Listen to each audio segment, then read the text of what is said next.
What's up guys, Houndish here, and today we're jumping in with some Destiny 2 news updates, and this week we've had a lot of story stuff in Season of the Splicer, and so we got a new cutscene, but we also have plenty of dialogue to touch on, and some new Scannables, so we'll round that stuff up, as well as some updates from Bungie, plus we'll touch on a broken golden gun, upcoming corrupted missions, quest secrets, and Solstice of Heroes stuff, including a hidden cat Easter egg in the European aerial zone returning this year. Plus there are a few other things to round up inside of this video. So, as always guys, I hope you enjoy this one, but now, let's get into it. And first up today, following this week's Expunge mission, we get some very cool story stuff. And Mithrax isn't happy because House of Light's supplies have been stolen or destroyed. And of course Lakshmi has been questioning the Vanguard allowing the Fallen to shelter in the city, which has essentially incited hatred towards these Fallen from certain groups. And throughout a bunch of the dialogue, Lakshmi is very keen to move the Fallen on. But Saint 14 tries to reason by explaining why the Guardians and the city fear the Fallen, and so Mithrax shares the Fallen perspective in a new cutscene, which paints Saint 14 as a monster. And in case you missed it, here is the cutscene in full.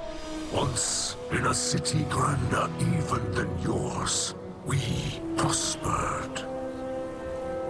But it did not last.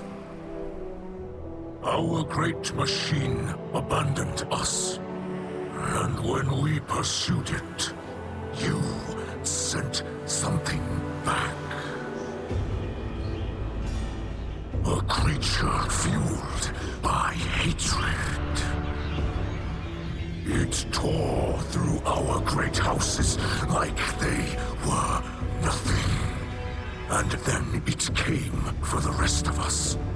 Nowhere was safe from its insatiable rage. In its eyes, even the most innocent of Elexni were still fallen. It could die, but it would not stay dead. It would shake off the rot and rise again. And if it caught you in its crushing embrace, impaled you on its ragged crest, dragged you screaming into its foul shell, none live to speak of these horrors. It called itself the Saint. My people must now see the creature every day. It sees us. If we wish to survive, we must all learn to live alongside our monsters. It's obviously really cool to see that, and it is a pretty big perspective shift from our story in general. But after this, players have shown some concern that when Lakshmi tries to explain herself, she says the Guardians have been singing a song in the endless night. The worrying part being that it seems to be the tune of Savathun's song.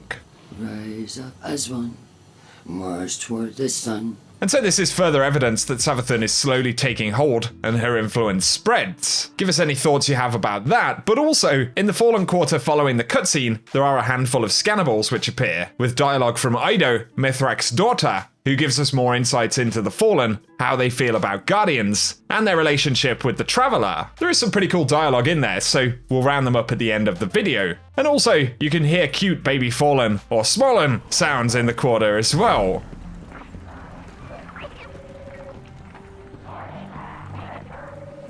Moving on though to some updates from Bungie. They said yesterday that they've made a change to their bandwidth limits on servers, and the goal of the change is to reduce teleporting enemies in certain activities, and typically that would include things like Gambit, but other PvE spaces in general. And so hopefully we'll see a few less issues right there. And then of course tomorrow we are going to get the Stasis patch, where Bungie will be adjusting a whole bunch of different abilities. But they'll also be updating weapons like Archon's Thunder and the Reese Walker shotgun from Iron Banner, to allow them to drop from Saladin, Iron Engrams, bounties, or post-match Iron Banner rewards, and Iron Banner will be going live next Tuesday, on the 8th of June, so we're going to get better opportunities to get those weapons dropped. And once again, I'll keep you posted once the patch goes live this week. In other news, players have just noticed that Golden Gun's range is suffering quite a lot. So Hawkmoon Matata on Reddit did post that Top Tree Golden Gun actually starts its damage fall off at 23 meters. And it means it's actually possible for a player to survive a Golden Gun shot at a certain range. And they explained that the main reason for this is that Golden Gun actually has its range tied to certain hand cannon archetypes. And so there is a bit of a request in the community for Bungie to have a look at that. And so let us know if you have any experiences of it down below.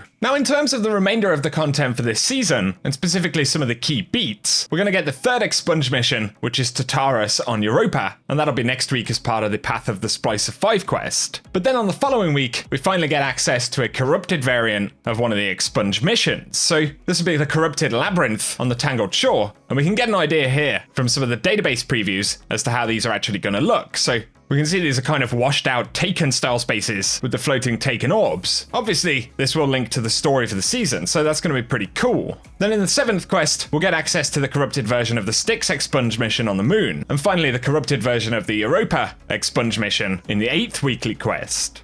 Then, as we mentioned, at some point in those quest threads, we'll get access to a kind of hidden override map that takes place in the Elixni quarter that'll actually be opened up by Lakshmi as part of the seasonal quest story. And so it's safe to say there are some highlights coming up as part of the seasonal narrative and content. And then there are a few interesting bits right here for Solstice of Heroes 2021. And looking at some of the triumphs, there's one to obtain the legendary Solstice armor, another to earn a piece of Solstice armor by completing a challenge. And then one of the Solstice emblems is going to be earned by acquiring the glow for the Solstice armor set for any class. Another to get glows for all of the Solstice armor sets, and that has a classified reward. It also refers to defeating bosses on Prism Day, and that'll be where we see all of the elements focused for the same time on a day. But an interesting one here is Solstice Cat Snacks. Defeat the secret cat in the European Aerial Zone. And it partially confirms the return of the European Aerial Zone, but also the secret cat that appeared a couple of years ago will actually accept gifts this time around, and the reward there is a retold tale. That's kind of interesting. Then, as we spoke about, some folks released kind of data mined renders of the Solstice armor sets for this year, and it appears that we're going to have a bunch of perks associated with the event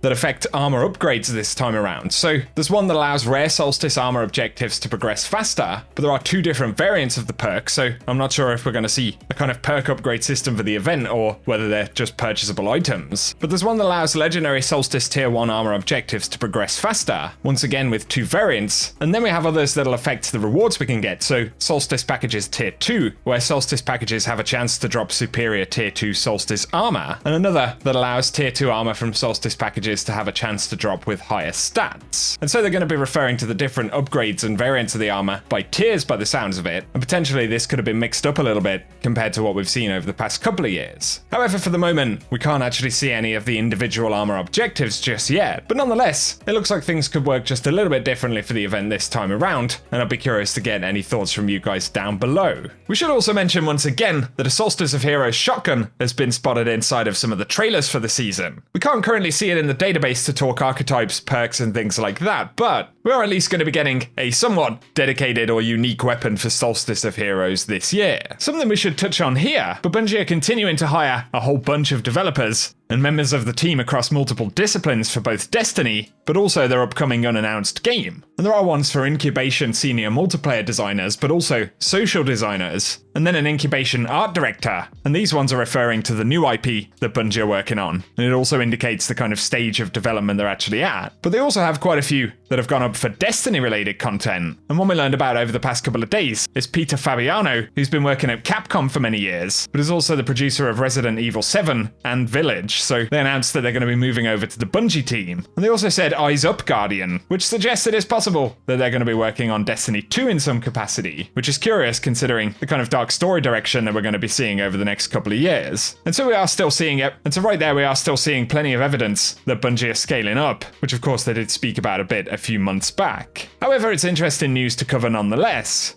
Finally, right here, just something to shout out, but huge thanks to Numbskull Designs, who sent me over one of their new Erismorn limited edition statues. Super highly detailed, very cool looking statue. And of course, they do have ones for the Stranger and the Drifter, plus a bunch of other Destiny merch. So I'll leave a link in the description so you can check out what they've got in the store. And once again, big thank you to them for sending this out to me. And for today, guys, that is what we have to speak about inside of the video. So as always, I hope you've enjoyed this one. Feel free to give us any thoughts down in the comment section, but also if you're new to the channel, get subscribed and I'll keep you posted on the work world of Destiny 2. But for now, thanks a lot for tuning in, and I hope you guys have an awesome day. I believe this is the war strategy humans call poisoning the town well. Luckily, we have enough ether reserves to last until repairs are made. But this is a worrying sign. When Ikora Rey offered us refuge, we assumed she had the authority to do so. But the longer we stay here, the more we wonder if anyone is in charge of this city. Your leaders do not seem to have the loyalty of the people. This instability puts Mizrax Kel in a difficult position. Many in our house were against coming here, but they trusted my father's judgment. Now his messages of tolerance and forgiveness appear naive. Perhaps this was the attacker's goal.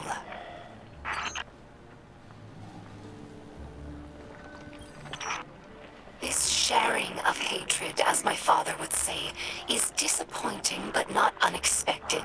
Some Elixni believe that Guardians prey on us without reason. But as a scribe, I know better. The accusations Lakshmi makes against us are mostly true. Elixni have raided the last city for centuries.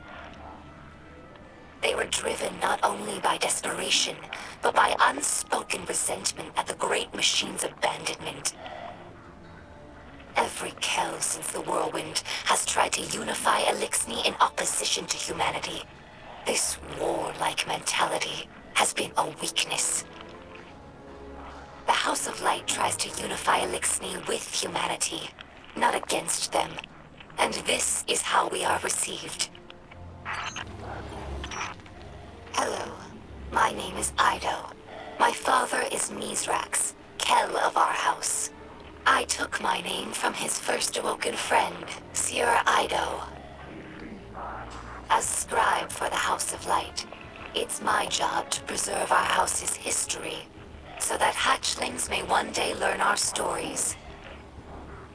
Mizrax Kel requested that I leave some records for the humans of the last city, so they might learn about Elixni culture in their own time.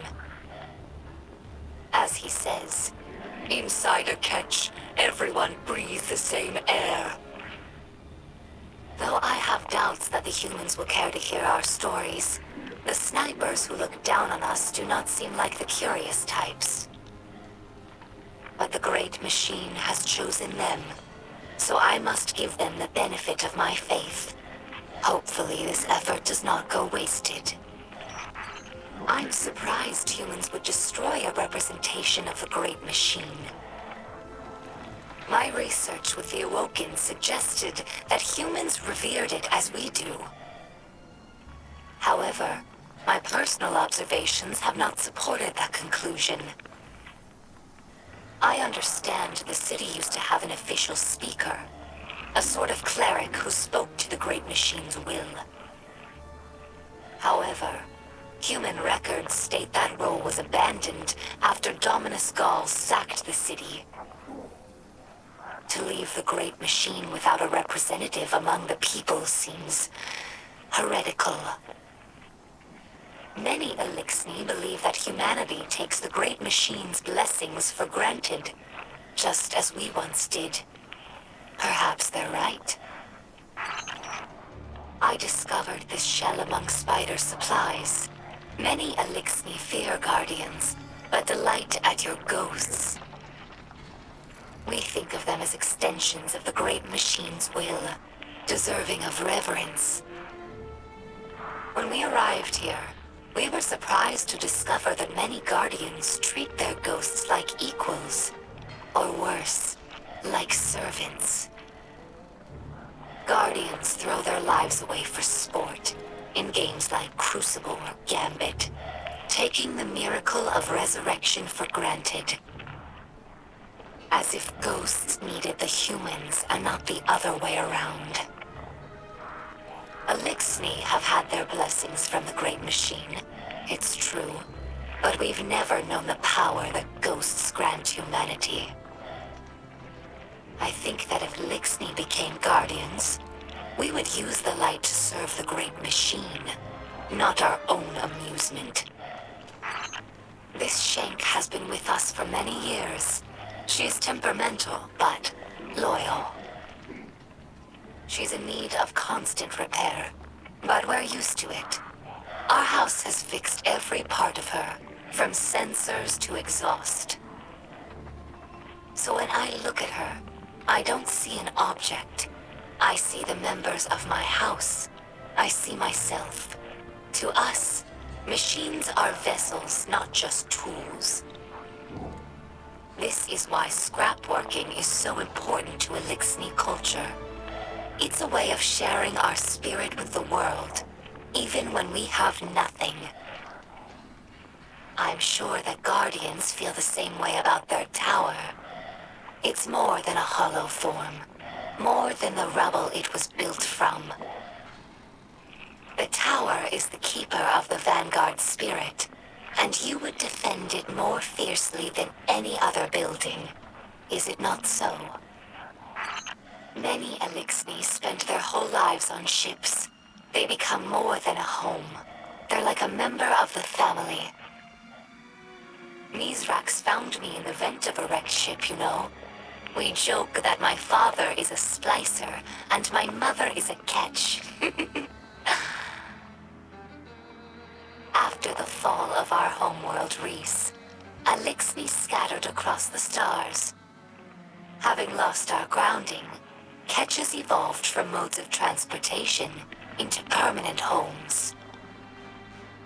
Even after Elixni began to resettle in places like the Reef, we never lost our reverence for the machines that kept us alive.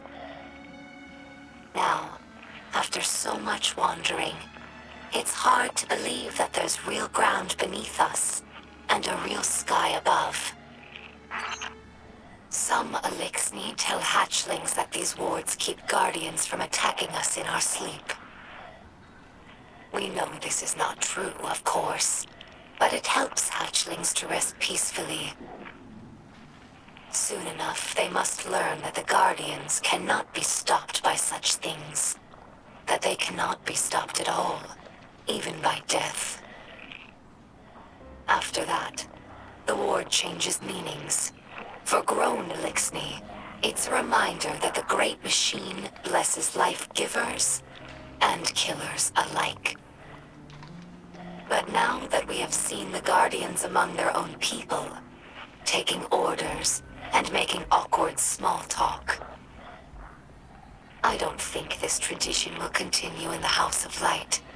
We no longer see Guardians as monsters, just people, frightened and misguided.